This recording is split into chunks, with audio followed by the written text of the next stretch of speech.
What medication helps with sleep and anxiety? If you're struggling with sleep and anxiety, you're not alone. Many people face these challenges, and there are several medications that can help. Let's break down the options to find what might work best for you. First, let's talk about benzodiazepines. These are older medications that can help with both sleep and anxiety. Examples include diazepam, Valium, alprazolam, Xanax, and triazolam, Halcion. They work by slowing down brain activity to make you feel sleepy. However, they have significant side effects, such as dependence and rebound symptoms, so they're usually recommended for short-term use only.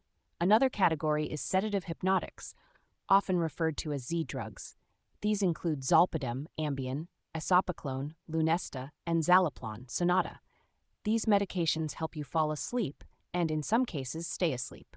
They're approved for short-term use and should be taken right before bed, ensuring you have at least 7 to 8 hours to sleep. Melatonin receptor agonists are another option. Remeltion Rosarem is a good example. It works like melatonin to help you fall asleep and is generally well tolerated. It's specifically approved for people who have trouble initiating sleep.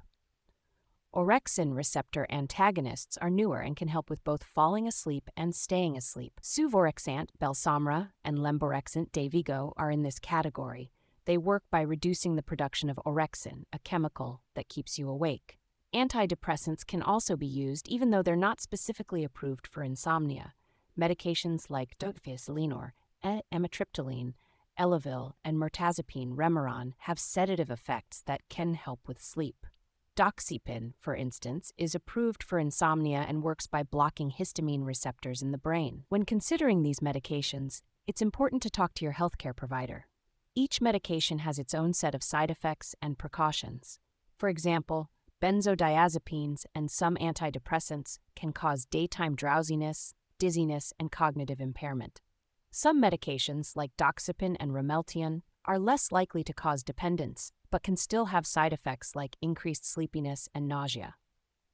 It's also crucial to follow the dosage instructions carefully. For instance, doxepin is typically taken 30 minutes before bedtime at a dose of 6 milligrams for adults, while zolpidem should be taken immediately before bed. Remember, abruptly stopping any of these medications can lead to withdrawal symptoms, so it's important to taper off under the guidance of a healthcare provider. By understanding these options and consulting with a healthcare professional, you can find the right medication to help manage your sleep and anxiety.